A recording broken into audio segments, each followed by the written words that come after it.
Mesdames, Messieurs, bonsoir et merci de préférer la télévision nationale. Au sommaire de cette édition, valorisation du potentiel maritime guinéen. La préparation des projets dédiés à l'économie bleue a été lancée ce matin. L'atelier va poser les bases des réformes et investissements nécessaires pour faire de la mer et des voies fluviales des véritables leviers de croissance. En Guinée, au compte de 2025, des réalisations majeures, des chantiers structurants et des actions stratégiques ont permis de façonner le développement des infrastructures et des transports. Récolte du fonio du côté de Dalaba, il s'agit de 18 hectares réalisés par une association locale. Le but, soutenir l'autosuffisance alimentaire dans le pays. C'est tout pour les titres. Une fois encore, bonsoir et bienvenue dans ce journal. Le gouvernement guinéen franchit une nouvelle étape dans la valorisation du potentiel maritime national. Le Premier ministre, chef du gouvernement, a procédé ce lundi à Conakry au lancement officiel de l'atelier technique du modernisation et du mécanisme de préparation des projets dédiés à l'économie bleue, un cadre de travail stratégique qui vise à poser les bases des réformes et investissements nécessaires pour faire de la mer et des voies fluviales des véritables leviers de croissance, d'emploi et de souveraineté pour la Guinée. Reportage Adi Kamara. Ce lundi, le Premier ministre chef du gouvernement vient procéder au lancement technique du mécanisme de préparation des projets pour l'économie bleue en Guinée. C'est un cadre de réforme et d'investissement afin de mieux intégrer le potentiel des ressources océaniques, côtières et fluviales de notre pays. Ici, l'enjeu est de taille. La rencontre priorise les investissements nécessaires à l'exploitation durable de notre immense patrimoine océanique. La gouvernance des ressources naturelles, qui sont appelées autrement bien commun, appelle à la multisectorialité, mais aussi à l'intégration des actions. Comme disait un penseur, un bien commun ou tout bien commun en libre accès nous amène à la ruine. Je m'a dit que cette ruine est la raréfaction, la pollution ou alors la disparition de la ressource. L'économie bleue est un impératif économique et écologique. Pour sa promotion, il faut bâtir des projets susceptibles de renforcer la transformation environnementale, économique, sociale et durable. Lorsque la Guinée se tourne vers la mer et regarde l'avenir, aujourd'hui en lançant le mécanisme préparatoire pour l'économie bleue, nous faisons un pas décisif vers une Guinée qui assume son destin maritime et qui transforme son potentiel en croissance, en emploi et en souveraineté. Nous avons le privilège d'appartenir à l'océan Atlantique. Ce privilège n'a de sens que si nous en faisons une force. Nous devons nous engager à bâtir une économie bleue moderne, respectueuse de nos écosystèmes et génératrice d'opportunités pour notre jeunesse. Une économie qui s'appuie bien entendu sur la science, l'innovation, la concertation et sur l'excellence de nos compétences nationales. Le gouvernement guinéen et ses partenaires entendent développer des outils de gestion de projets et de suivi adaptés aux spécificités de l'économie bleue durable. Le Premier ministre Amadou Riba a reçu aussi cet après-midi la nouvelle direction de Ciment de Guinée, désormais portée par le groupe Hillside Triomphe. Une rencontre stratégique consacrée à l'avenir du secteur cimentier, à la modernisation de l'entreprise et à son rôle dans les grands chantiers nationaux. Au sortir de l'audience, le porte-parole de la délégation s'est prêté aux questions de la presse. Il est au micro de Ousmane Bangoura. Ciment de Guinée a pu trouver des solutions pour son déchargement de matières premières dans un port du pays et du coup n'est pas nécessairement concentré au niveau du port autonome de Conakry où toutes les entités se retrouvent assez congestionnées. Donc l'idée c'est de faciliter, de permettre la circulation des biens et aussi aussi encore plus d'assurer le bon fonctionnement des projets de l'État, de l'administration, du gouvernement. Donc c'est un peu par ça que je dis que nous, Ciments de Guinée, nous sommes plutôt pourvoyeurs de solutions et accompagnateurs de cette administration guinéenne. Ce que vous devrez savoir, nous avons des ambitions d'être encore plus proches de nos clients, de nos consommateurs, de contribuer encore plus à la construction de ce pays parce que nous sommes le ciment de Guinée. Nous avons été le moteur, nous serons le moteur de la construction dans ce pays. Nous avons beaucoup d'ambition, nous avons des objectifs d'utiliser encore plus du matériel local. Nous avons des objectifs de créer de la valeur au local et que de continuer à faire des opérations comme ça se fait aujourd'hui. Mais les objectifs sont nets. Je pense que vous aurez le temps de les découvrir au fur et à mesure qu'on évolue. Et cette équipe ici est prête à tout et pour tout pour arriver à de meilleurs lendemains dans l'objectif de croissance du pays.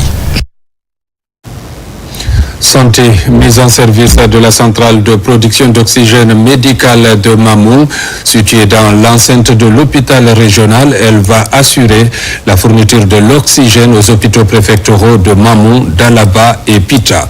Reportage Tierno Maroufba, Mohamed Mpati Kamara. Elle constitue désormais la 6e centrale de production d'oxygène médical à l'intérieur du pays. La centrale de l'hôpital régional de Mamou pourrait produire environ 140 bouteilles d'oxygène par mois. Avec des installations modernes, cette centrale permettra aux hôpitaux de la région de Mamou d'avoir une autonomie en matière d'oxygène. La mise en service de cette centrale d'oxygène marque un tournant décisif dans l'offre de soins de la région de Mamou. Elle permettra désormais d'assurer un approvisionnement régulier et autonome en oxygène médical, non seulement pour l'hôpital régional de Mamou, mais aussi pour les 2 hôpitaux préfectoraux de Dalaba et de Pita, ainsi que pour l'ensemble des centres de santé de la région. Ces infrastructures traduisent une volonté commune de sauver des vies, de renforcer notre système de santé et de donner à chaque enfant une réelle chance de vivre et de s'épanouir. Avec la production d'oxygène sur place, la prise en charge des pathologies respiratoires sera désormais assurée dans cette structure hospitalière. Cette politique du gouvernement, à travers le ministère de la Santé, vise à répondre efficacement au manque de cet élément vital dans les hôpitaux de l'intérieur du pays. À travers des investissements structurants, comme ceux que nous célébrons aujourd'hui, la Guinée continue de moderniser ses infrastructures sanitaires, d'améliorer l'accès aux soins et de renforcer la sécurité sanitaire sur l'ensemble du territoire national. Pour couvrir toutes les régions administratives des centrales de production d'oxygène, telle est l'ambition du département de la santé et de l'hygiène publique. Après Mamou, Farana aussi aura bientôt sa centrale de production d'oxygène. Santé encore avec ce vaste programme de rénovation et d'extension du dispensaire Saint-Gabriel. Les travaux prévus sur une période de 9 mois devront permettre d'améliorer la qualité des soins et d'augmenter la capacité d'accueil du centre. La cérémonie de pose de la première pierre a été présidée par son éminence, le cardinal Robert Sarah. Reportage Pascaline Yomalo, Marie-Angélique Bangoura. Le dispensaire Saint-Gabriel soigne, accompagne et soulage les populations de Matoto, de Conakry et des localités environnantes, avec une attention particulière portée aux plus vulnérables. Après 40 décennies de services ininterrompus, l'infrastructure amorce une nouvelle étape de son histoire. Grâce à la pose officielle de la première pierre, présidée par le cardinal Robert Sarah, une phase de modernisation et d'extension est désormais engagée.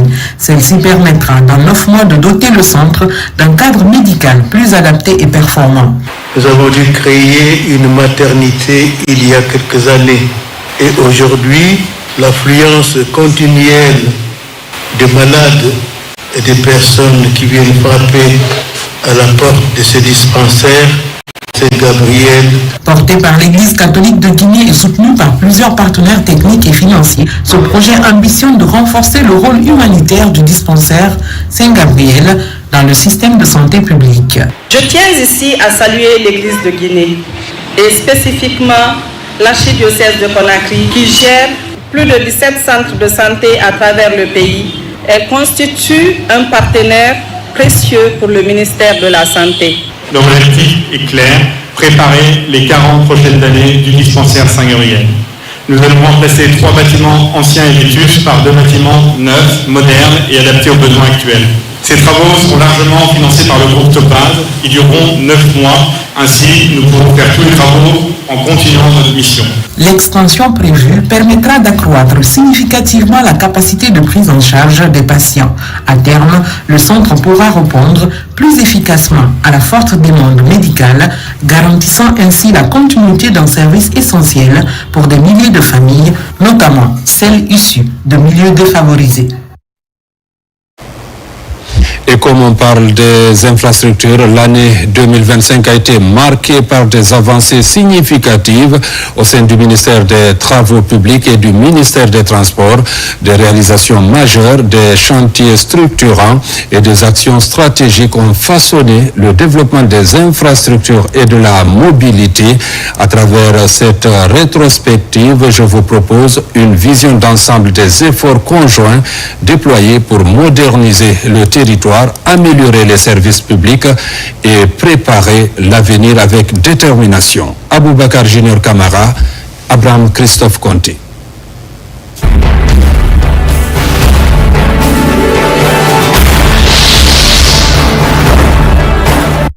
Depuis l'arrivée du CNRD à la magistrature suprême du pays, la construction des infrastructures routières reste et demeure une question centrale du développement national. Des routes nationales aux ouvrages hydrauliques, en passant par les voiries urbaines et les projets de réhabilitation d'urgence, un vaste chantier est ouvert à tous les niveaux. À Conakry, l'initiative présidentielle octroie 214 km de voiries urbaines aux municipalités, avec 5 ponts réalisés sur les points stratégiques comme Kassonia par exemple. 2025 a été une année de réforme et de pragmatisme au ministère des Infrastructures et des Travaux publics. Les procédures de passation des marchés ont été revues et plusieurs contrats résiliés à cause du non-respect des clauses du contrat. Les routes nationales sont beaucoup prévues dans les perspectives du ministère des Infrastructures et des Travaux publics, notamment les routes Kankan-Kissidougou, Mamoun-Labé, Labé-Mali, Boké-Gawal, au compte du corridor nord et sud du méga-programme Simandou dans son volet infrastructure. Les infrastructures hydrauliques se réalisent à travers tout le pays, comme ici, dans le projet de construction et de bitumage de la route Boké-Kébou, ou encore l'inauguration du pont unique de Tanéné, mais aussi la pose de la première pierre du pont unique de Farana. 3 autres ponts entre Kankan-Mandiana et le gigantesque pont de Sankarani à Mandiana qui désenclave le Grand Ouassoulou. Depuis l'arrivée du CNRD, le pays vibre au rythme des machines de développement des infrastructures routières. Sous le leadership du ministère des Transports, l'année 2025 s'achève sur une note de satisfaction au sein des départements. Les réformes engagées depuis 3 ans commencent à produire les résultats tangibles dans l'ensemble des secteurs des transports. Dans le domaine du transport aérien, le ministre a poursuivi les travaux de l'extension et de modernisation de l'aéroport international Ahmed Sékou Touré de Conakry avec la mise en service des nouveaux pavillons VIP et d'un système de contrôle de sûreté renforcé. À côté, le terminal fret pour les cargos. La Guinée a également obtenu le nouveau accord bilatéraux de services aériens avec plusieurs pays africains et européens, favorisant une meilleure connectivité internationale. Par ailleurs, la compagnie Guinée Express multiplie ses vols domestiques sur les axes Conakry-Kankan et Conakry-Labé. Dans le secteur ferroviaire, l'année 2025 aurait vu la relance du projet de train urbain de Conakry Express et la réhabilitation des voies ferrées. Ce projet pilote vise à désengorger la capitale et réduire le coût des transports pour les populations. Sur le plan maritime et portuaire, le port autonome de Conakry a connu une augmentation de 15% de son trafic de conteneurs grâce à l'amélioration des capacités de manutention et à la digitalisation des opérations portuaires. Des formations en sécurité maritime ont été également organisées pour les marins et les dockers, renforçant la sécurité des installations côtières.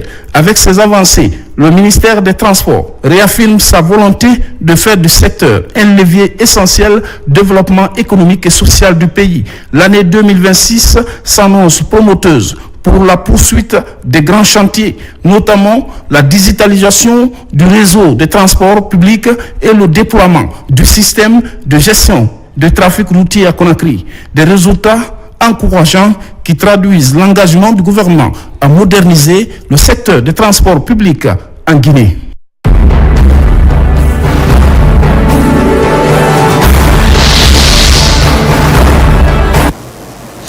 Toujours dans l'actualité, l'ambassade des Émirats Arabes Unis à Conakry a célébré les 54 ans de la fondation de l'État émirati. Plusieurs personnalités ont pris part à cette cérémonie, une occasion pour les Émirats Arabes Unis et la République de Guinée de renforcer leur amitié et de rappeler la qualité d'une coopération qui n'a cessé d'exister entre les deux pays. Compte rendu, Makeme Keleti Donzo. L'ambassade des Émirats Arabes Unis célèbre le 54e anniversaire de la fondation de l'État émirati. Une cérémonie à la fois festive et diplomatique qui a réuni des membres du gouvernement guinéen, des représentants du corps diplomatique, des opérateurs économiques et plusieurs invités. Ce moment a été marqué par des allocutions officielles mettant en avant les liens historiques et la coopération croissante entre les Émirats Arabes Unis et la Guinée. Nous aspirons à poursuivre dans la prochaine étape notre action commune pour renforcer la coopération économique, développer les investissements, le commerce et soutenir les programmes humanitaires au bénéfice des peuples des deux pays, en vue d'un avenir plus prospère et stable. La soirée a été un véritable moment d'échange culturel. Les invités ont pu découvrir des aspects de la culture émirati, mais aussi échanger sur les perspectives de coopération dans les secteurs de l'investissement, de l'énergie, de l'éducation et des infrastructures. Ces relations ne cessent de se renforcer grâce à une vision partagée de progrès, de stabilité régionale et de partenariat gagnant-gagnant. Nous saluons particulièrement la contribution des Émirats Arabes Unis à l'accompagnement des projets de développement en République de Guinée, ainsi que l'engagement constant de votre pays en faveur de l'innovation, de la modernisation et de la coopération internationale. La célébration des 54 ans de l'État émirati confirme la volonté des Émirats Arabes Unis et la Guinée de poursuivre le renforcement de leur partenariat. Un anniversaire placé sous le signe de l'amitié et de la coopération. La Société africaine francophone d'ophtalmologie et la Société guinéenne d'ophtalmologie ont clôturé leur congrès conjoint, une rencontre d'envergure qui a réuni près de 400 participants, spécialistes, chercheurs et étudiants venus de plusieurs pays du continent. À l'issue de la rencontre sous-régionale, un certain nombre de recommandations majeures ont été retenues. Suivez le compte-rendu de Adia Toubari. Au total, les congressistes ont présenté 136 communications scientifiques, animé 5 panels de haut niveau et tenu 4 conférences plénières autour des grandes problématiques ophtalmologiques, notamment la lutte contre les glaucomes primitifs à angle ouvert, les nouvelles techniques chirurgicales et l'amélioration de l'accès aux soins. Au terme des travaux, les participants ont formulé plusieurs recommandations fortes. La grande recommandation, c'est maintenant l'utilisation de l'intelligence artificielle dans le cadre du diagnostic, dans le cadre du traitement ou de la prise en charge de certaines pathologies qui sont suscitantes comme les glaucomes, la rétinopathie diabétique, mais également dans le cadre de la prise en charge et de diagnostic des amétropies en milieu scolaire. Nous partons ici très rassurés de ce que les comportements vont changer en termes de diagnostic précoce, en termes de prise en charge et en termes aussi d'accompagnement par rapport à ces patients. Le comité d'organisation se félicite du succès de cette édition, marquée par une participation record et des avancées scientifiques majeures. Nous venons d'accomplir une œuvre historique scientifique à l'épanouissement de l'ophtalmologie en Guinée et dans la sous-région dans le cadre de la lutte et la prévention de la malvoyance, voire de la cécité, causée par le glaucome primitif à angle ouvert et les amétropies en milieu scolaire. Soyons donc chacun dans sa sphère d'activité et de responsabilité des leaders d'opinion et des acteurs avisés et engagés pour la poursuite de cette œuvre. Une édition réussie, applaudie par les participants, qui positionne davantage la Guinée comme une plateforme scientifique en pleine montée. Rendez-vous est désormais pris pour les prochaines rencontres à Niamey au Niger, avec l'ambition partagée de faire reculer les maladies oculaires et de garantir une meilleure santé visuelle aux populations africaines. Début ce matin à Conakry de la formation de plusieurs journalistes sur l'intelligence artificielle au service des médias pour une couverture électorale efficiente et responsable organisée par l'AGIPEL avec le soutien des Nations Unies. L'événement a été marqué par la présence du président de la HAC et du ministre de l'Information. Les détails dans ce reportage de Tierno Ousmane Diallo. Avec le développement de l'intelligence artificielle, de nouveaux défis émergent et poussent à une adaptation dans de nombreux corps de métier.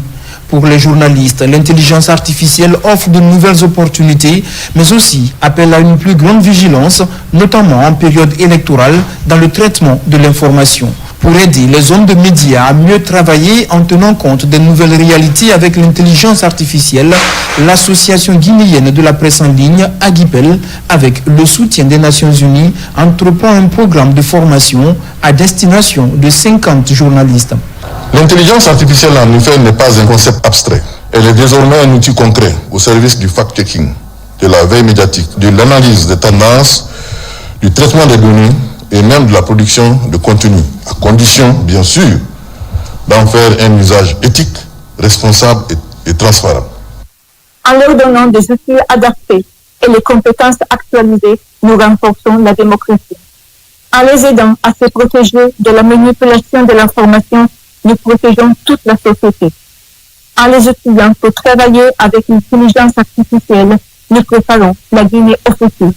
La thématique de l'intelligence artificielle et la pratique d'un journalisme responsable en période électorale revêt pour le ministère de l'Information et de la Communication et la haute autorité de la communication une importance capitale. L'intelligence artificielle vous permet d'aller très vite, plus loin.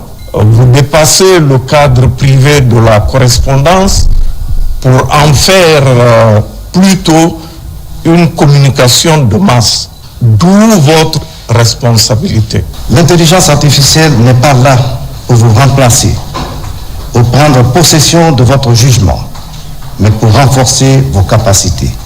Toutefois, son usage dans les médias doit s'accompagner d'une vigilance accrue, respect de la neutralité journalistique, protection des données professionnelles des citoyens, préservation de la confiance du public dans les institutions et dans les médias. Cette formation vous donnera les clés pour utiliser l'intelligence artificielle avec discernement, afin que votre mission d'informer reste fidèle aux valeurs de vérité, de citoyenneté et de transparence. La formation va durer 3 jours et sera sanctionnée très certainement, entre autres, par l'élaboration d'une charte d'éthique sur l'utilisation de l'intelligence artificielle durant cette période électorale. Et puis, cette décision de la Haute Autorité de la Communication porte en suspension d'un journaliste. Vu la Constitution, vu le décret D 2025-0226 PRG-SGG fixant les dates d'ouverture et de clôture de la campagne pour l'élection présidentielle du 28 décembre 2025, vu la décision numéro 16 HAC P25 relative à la couverture de l'élection présidentielle du 28 décembre 2025 par les médias de service public, considérant le rapport de monitoring de la HAC de l'émission autour de la transition du dimanche 7 décembre 2025 diffusée sur Parlement TV, constatant que dans cette émission dirigée par le journaliste Boubacar Koïla Diallo, les intervenants font un jugement de valeur sur les candidats en liste pour l'élection présidentielle du 28 décembre 2025, considérant que le manque de neutralité de cette émission est de nature à influencer l'électorat, considérant l'autosaisine du collège de la HAC pour examiner cette émission diffusée en période de campagne électorale. La haute autorité de la communication, après en avoir délibéré en sa séance plénière ordinaire du lundi 8 décembre 2025, décide, article 1er, Monsieur Boubacar Koïla Diallo, animateur de Autour de la transition de Parlement TV, est suspendu jusqu'à nouvel ordre pour avoir animé une émission dans laquelle les intervenants ont manqué de neutralité entre les candidats en liste pour l'élection du président de la République. Ce conformément aux dispositions des articles 39 et 40 de la loi organique L 2010-02 CNT du juin 2010 portant sur la liberté de la presse, des articles 5 et 52 de la loi organique L 2020-0010 AN du 3 juillet 2020 portant attribution, composition, organisation et fonctionnement de la haute autorité de la communication et des articles 69, 70 et 71 du Code électoral. Article 2. La présente décision qui prend effet à compter de la date de sa signature sera enregistrée et publiée au journal officiel de la République. Conakry, le 8 décembre 2025 pour la haute autorité de la communication, le président Boubacar Yassine Diallo ont siégé Elhadj Fodebouya Fofana, Elhadj Djelimori Dioubate, Ahmed Kami Kamara, Adja Sarata Diallo, Mariama Kamara, Oumoul Khairi Chérif, Fanta Dopavogi, Mariama Donzo, Amadou Touré. En Guinée, le Centre des jeunes dirigeants d'entreprise lance son année 2025-2026 sous le signe de l'intelligence artificielle. Cette année, la plénière d'ouverture a mis les pieds dans le futur avec le thème IA et Business. Reportage Abraham Christophe Conté. C'est une plénière qui rassemble dirigeants d'entreprises, experts et jeunes entrepreneurs. Ils partagent ensemble leurs visions et leurs solutions. Le thème principal est IA et Business. Comment transformer les entreprises avec IA pour conquérir les marchés de demain? Le sujet est au cœur des préoccupations de toutes les organisations de la start-up. L'idée d'aborder le sujet sur l'intelligence artificielle, tout simplement nous permettre, nous entrepreneurs, de nous mettre au même niveau que les autres entreprises de par le monde.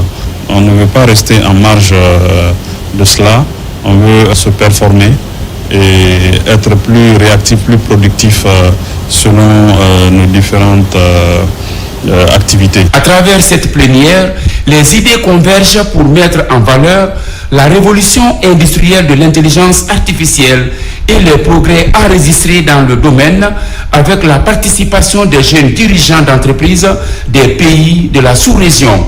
Aujourd'hui, on doit accueillir l'IA comme étant un élément essentiel dans le processus de développement de tous les pays. Car l'IA est venue pour essayer de booster les affaires des entreprises évoluant dans le secteur du numérique.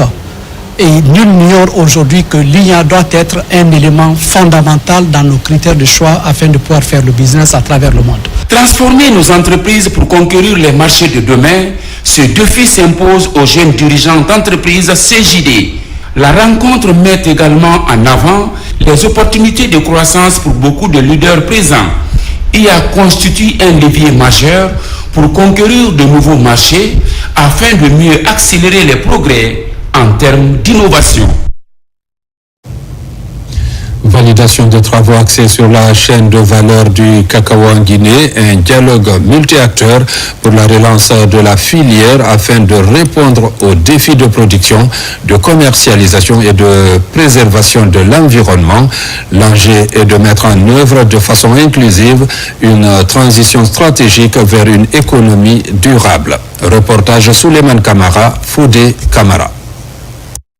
Dotée d'un riche potentiel agricole, la Guinée s'est engagée en faveur d'une filière cacao respectueuse des écosystèmes forestiers. Face à la déforestation et les émissions de gaz à effet de serre, ces travaux ont pour objectif de rassembler les acteurs de la chaîne de valeur, des producteurs aux exportateurs, ainsi que les décideurs et partenaires techniques autour d'une vision commune.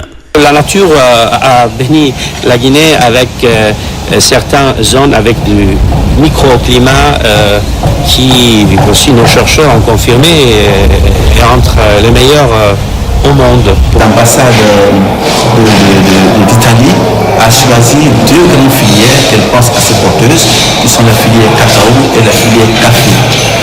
Et aujourd'hui, ils pensent que ces deux cultures d'exportation qui rapportent plus à l'État en matière de devises, en matière également de revenus au niveau du monde paysan, et ils ont cru devoir assister cette filière. Cette rencontre vise à renforcer la coopération pour accélérer les innovations. C'est une opportunité avec l'appui des partenaires certainement que les technologies et le financement pour nous aider à améliorer la productivité de ce cacao, d'améliorer sa qualité et de respecter les normes internationales. Engagé dans une dynamique de modernisation, l'Institut de recherche agronomique de Guinée œuvre pour répondre aux priorités stratégiques nationales. L'action pour la filière cacao s'articule autour de plusieurs piliers scientifiques. Par rapport à ce projet, il y a plusieurs défis.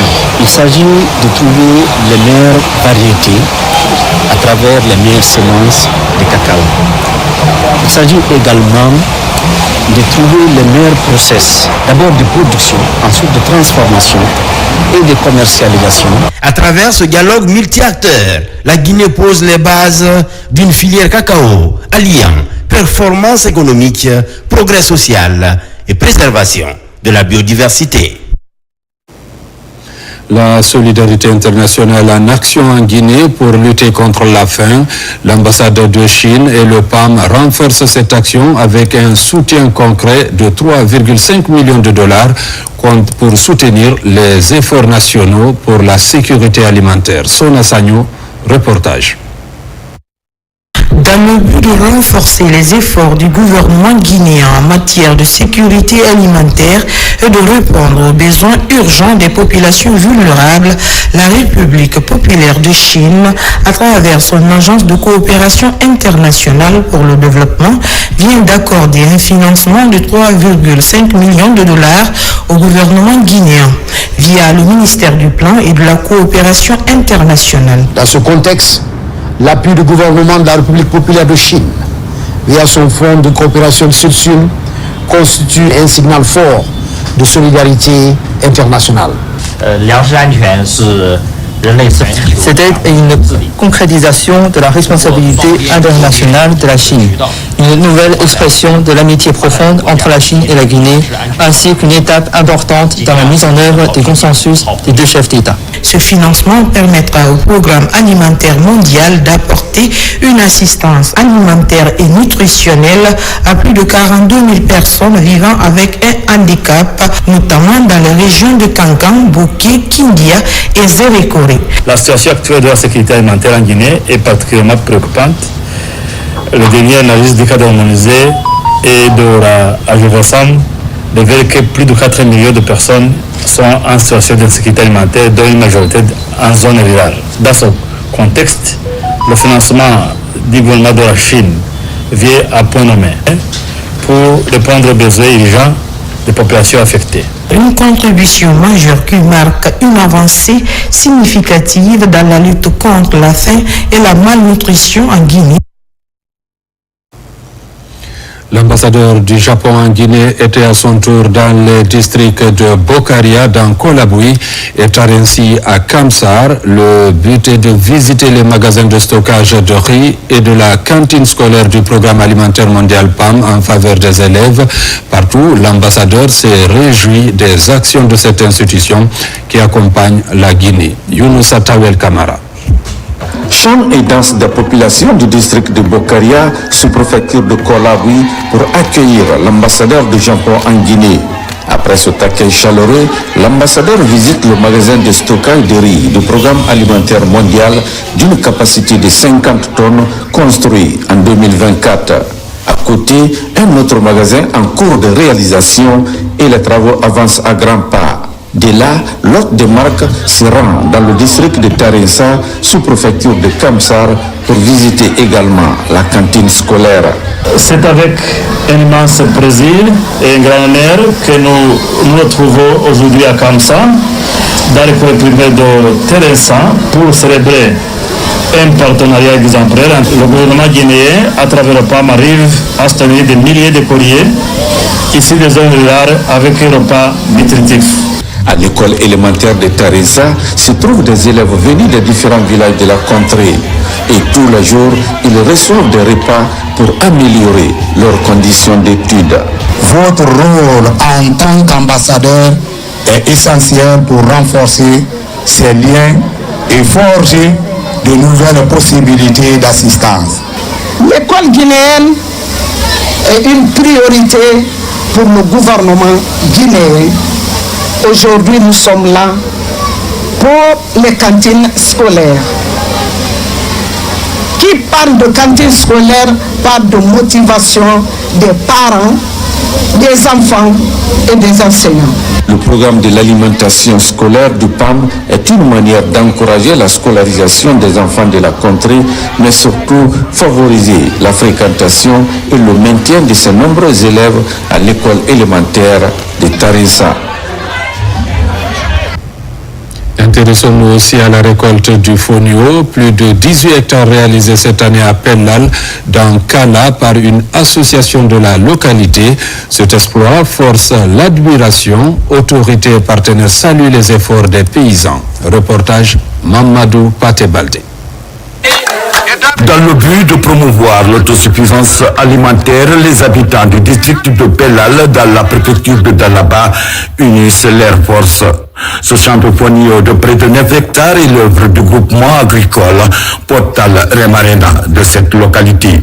Vraiment, c'est une grande fierté pour appuyer le district de Pellal, particulièrement le groupe d'agriculteurs et éleveurs de Pellal, pour soutenir leur initiative. À cause de cette étendue mise en valeur cette année, les 147 membres de ce groupement ont sollicité l'appui des voisins pour récolter à temps ce fonio afin d'éviter qu'il soit dévasté par les animaux. Depuis sa création il y a 2 ans, nous avons aussi mobilisé et sensibilisé les jeunes de notre district pour mettre en place un groupement dynamique composé de 147 membres, dont 100 femmes déterminées à contribuer au développement d'agricole local. Franchement, je suis très ému. C'est une manière de féliciter, de remercier et de encourager les producteurs de cette localité, les producteurs qui ont eu le courage d'organiser cette société coopérative. Après cette étape de récolte, le groupement Portal Remarena de Pellal entend procéder à la transformation et à la commercialisation de cette denrée. Cependant, il sollicite l'appui des autorités à travers le ministère de l'Agriculture. L'assainissement de nos villes reste un défi majeur. Pour y faire face, le ministère de l'Hydraulique et des Hydrocarbures, dont les missions ont été étendues en octobre dernier à ce secteur, a décidé de consulter tous les acteurs sur le terrain pour élaborer son plan d'action. Reportage Mariam Kamara. Une grande rencontre de concertation a donc réuni à Conakry les responsables des communes, des quartiers, des secteurs, ainsi que les petites et moyennes entreprises chargées de la pré-collecte des déchets ménagers. L'objectif de cette rencontre était simple, faire un état des lieux précis et partager la même information avec tous les acteurs. Il était question de convoquer, de travailler avec les soldats de l'homme, les hommes qui représentent l'État au plus près de la population. On a mis en avant déjà les efforts fournis par nos prédécesseurs, mais aussi dire que ça ne va pas, dire qu'il faut redoubler d'efforts. Ce sont des institutions fermes de M. le Président de la République. C'est pour cela que nous multiplions les activités sur le terrain, nous multiplions les rencontres, nous multiplions la compréhension, mais afin d'avoir des solutions concertées. Sans solution concertée, c'est difficile. Cette approche à la fois participative et innovante a permis de véritables échanges. Les participants ont pu exprimer leur point de vue pour une analyse en profondeur des problèmes dans le but d'améliorer la propreté de nos villes. Étant donné que nous avons les 3 S, le dernier S c'est la sanction, nous venons à cette sanction. Je vous dis que ça fait une semaine, nous avons arrêté plus de 50 personnes qui viennent jeter les ordures n'importe comment. Nous les faisons faire des travaux d'intérêt général à date. Moi je pense que l'État, pour régler le problème de salubrité, doit faire face à ce problème de décharge d'abord. Un camion prend les déchets pour rentrer dans sa rampe, des fois ça peut faire 24 heures, 48 heures. Le camion ne ressort pas. L'accès est difficile. Pour être plus efficace, des engagements concrets ont été pris. Les responsables à la base et ceux au sommet des communes ont promis de mieux collaborer à l'avenir. Les nombreuses recommandations qui sont sorties de ces discussions soutiennent la nouvelle politique du ministère. Validation du plan pluriannuel Genre et Équité 2026 à 2028. Elle a réuni personnel du ministère du Plan, partenaires techniques, organisations de la société civile et experts en égalité des genres. Objectif, finaliser la feuille de route qui orientera les politiques publiques pendant les 3 prochaines années. Reportage Ibrahima Keita, Marwan Kamara. Ils sont une trentaine, représentants des institutions publiques, organisations de la société civile, partenaires techniques et financiers. Tous réunis pour ajuster et valider les dernières orientations du plan pluriannuel Genre Équité 2026-2028. Un document considéré comme la feuille de route nationale en matière d'égalité. C'est un programme du ministère du Plan et de la Coopération, accompagné par Enabel. La journée d'aujourd'hui, c'est pour non seulement valider les activités de correction des problèmes rencontrés au sein du ministère du Plan et de la Coopération internationale, mais également trouver le financement pour réaliser ces activités-là et également avoir l'appui technique pour réaliser ces activités. Au cours de cette journée, les participants ont passé en revue les objectifs, les indicateurs et les mécanismes de suivi afin de garantir un dispositif réaliste, cohérent, aligné avec des engagements internationaux du pays. C'est un document vraiment important pour la prise en compte effective du genre et pour l'intégration du genre dans tous les projets et programmes de tous les départements sectoriels. Nous avons aujourd'hui l'opportunité, chers amis, d'écrire une page importante ensemble, une page de l'histoire de la gouvernance publique de la Guinée. En validant ce plan, en mobilisant les ressources nécessaires, en renforçant les capacités, nous faisons un choix de société, celui d'une Guinée juste, inclusive, moderne, où chacun peut contribuer à la transformation nationale. Au terme de la rencontre, le document a été validé dans ses grandes lignes. Les prochaines étapes porteront sur la mobilisation des ressources et la mise en œuvre opérationnelle dès le début de l'année 2026. La vulgarisation de la bonne gouvernance et des principes démocratiques au cœur des activités de la société civile guinéenne. À Kindia, une rencontre d'échange d'idées a mobilisé plusieurs structures de la CONASOC. Ce renforcement de capacité vise à renforcer le leadership des acteurs pour contribuer au développement socio-économique en cette période de transition. Reportage Aboubakar Diaby.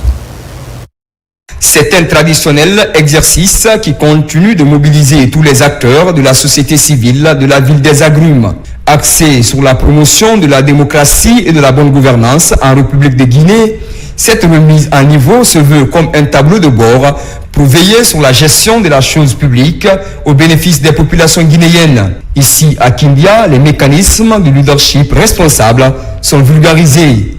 L'objectif, c'est d'outiller tous les acteurs sur le leadership. Et lorsqu'on veut outiller les gens, nous sommes en transition. Il est nécessaire d'avoir quelques notions, même si on les a, mais de renforcer nos capacités sur la démocratie et aussi sur la bonne gouvernance.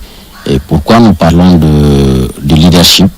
Parce que le leadership, il y a des problèmes au niveau des organisations de la société civile. La plupart des organisations de la société civile manquent vraiment des capacités organisationnelles, mais aussi le leadership. Initié sous l'égide de la CONASOG, Avec l'appui de l'ambassade du Canada, ce renforcement de capacité vise à accompagner les actions de développement en Guinée. Le rôle de chaque acteur est rappelé dans le cadre de la réforme démocratique et de la promotion de la transparence au niveau des secteurs clés du pays. Nous sommes à une phase cruciale en Guinée. Donc, quelqu'un qui vient pour le renforcement des capacités sur ces thématiques-là, vraiment, c'est une bonne chose pour l'intéresser afin qu'il puisse aller vulgariser cela au sein de sa population locale.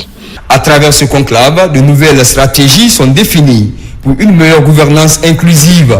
Des thématiques déroulées pour favoriser la mise en œuvre d'un plan d'action de développement local en faveur des collectivités. À l'intérieur du pays, des rendez-vous religieux se multiplient pour que règne le vivre ensemble avant, pendant et après la présidentielle. À Cancan, le quartier Faraco était à l'honneur pour réunir les couches sociales autour du livre saint, au cœur des invocations, le renforcement du climat de paix et de cohabitation pacifique entre les fils du pays. Notre correspondant Kiamokaba rencontre. Suivez. Ville religieuse, Cancan est une cité islamique aux multiples facettes. À la mosquée du quartier Farakor, toutes les sensibilités de Nabaya se retrouvent autour du livre saint. Des prières et invocations sont formulées pour une paix durable dans le pays. La prière est collective afin d'implorer le pardon divin pour plus de résilience et d'unité d'action pour le progrès de la nation. Ce moment d'intense communion a un seul objectif, prôner la paix afin de renforcer la fibre patriotique autour des grands enjeux de développement et de vivre ensemble. C'est un message de paix, de cohésion nationale, de solidarité. Avançons, unissons-nous, levons-nous en un seul homme, aidons notre président dans ses bonnes actions pour qu'il puisse les poursuivre. Cette initiative fédératrice est une aubaine pour le vivre ensemble. Elle est aussi facteur de cohésion sociale pour que règne la tranquillité à travers le pays, avant, pendant et après la présidentielle du 28 décembre 2025. Dans cette maison de Dieu, chaque fidèle se fait entendre pour l'union sacrée de tous les fils du pays. Le message dont je donne à tout le monde, ce moment-ci n'est pas un moment de palabres, ce n'est pas un moment de se montrer, mais c'est un moment de se regrouper ensemble. Ce qui nous aide actuellement, c'est la patience et l'harmonie dans la masse. C'est ce qui nous aide. Derrière cet esprit d'équipe, le maintien d'un climat social apaisé pour une Guinée unie et prospère, en s'inspirant de l'esprit patriotique du chef de l'État Mamadi Doumbouya. Les initiateurs invitent chaque Guinéen à veiller jour et nuit comme une sentinelle du vivre ensemble. Le programme bénévolat jeunesse se poursuit dans la commune de Khatoma.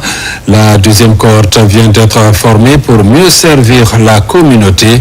En plus des jeunes des différents quartiers de Khatoma, les taxis-motards ont été aussi formés en code de bonne conduite. L'activité a eu lieu à l'occasion de la Journée internationale du volontariat. Reportage Moussa Bangoura. La mairie de Khatoma poursuit son programme bénévolat jeunesse. Après de brillants résultats enregistrés au niveau du premier groupe, l'autorité locale s'engage pour la seconde fois pour la formation et l'insertion socio-professionnelle des jeunes. Venant des 11 quartiers de Khatoma, ce groupe de jeunes vient de boucler une série de formations. À l'occasion de la Journée internationale du volontariat, ces jeunes ont été magnifiés. Nous encourageons ces genres d'initiatives pour que le volontariat et le bénévolat soient vraiment un levier de paix, de cohésion et d'unité et de développement.